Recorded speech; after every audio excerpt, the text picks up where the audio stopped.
2016 সালে ইরান সমর্থিত লেবাননের সশস্ত্র গোষ্ঠী হিজবুল্লাহকে সন্ত্রাসী সংগঠনের তালিকাভুক্ত করে আরব লীগ। ধারণা করা হয় ইসরায়েলের মিত্র পশ্চিমা রাষ্ট্রগুলোর চাপের কারণে এই পদক্ষেপ নিতে বাধ্য হয় সংগঠনটি। এরপর পেরিয়েছে 8 বছর। শনিবার আরব লীগের সন্ত্রাসী গোষ্ঠীর তালিকা থেকে বাদ দেওয়া হয়েছে হিজবুল্লাহর নাম। মিশরীয় গণমাধ্যমে সম্প্রচারিত এক ভাষণে আরব লীগের সহকারী সেক্রেটারি জেনারেল হোসাম জাকি বলেছেন, হিজবুল্লাহ এখন থেকে আর সন্ত্রাসী সংগঠন নয়।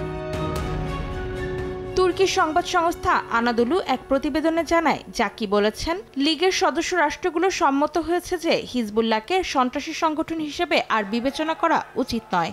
আরব লীগের পক্ষ থেকে এই ঘোষণা এমন সময় এলো যখন হিজবুল্লাহ ইসরায়েলি বাহিনীর বিরুদ্ধে ক্রমাগত লড়াই করে যাচ্ছে। এখন জন্ম সনদ দিয়ে খোলো বিকাশ স্টুডেন্ট অ্যাকাউন্ট। নিজের বিকাশ নিজে কর। বিশ্লেষকরা বলছেন, ইসরায়েলের ইহুদিবাদী শাসক গোষ্ঠীর মোকাবিলায় এবং গাজায় গণহত্যা বন্ধে ফিলিস্তিনিদের পাশে দাঁড়িয়ে হিজবুল্লাহ যেভাবে লড়ে যাচ্ছে তা আরব দেশগুলোর জনগণের মাঝে ব্যাপক ইতিবাচক সাড়া ফেলেছে। এটি হয়তো হিজবুল্লাহকে আরব লীগের দেশগুলোর সন্ত্রাসী গোষ্ঠীর তালিকা থেকে বাদ দেওয়ার সিদ্ধান্ত নিতে উদ্বুদ্ধ করেছে।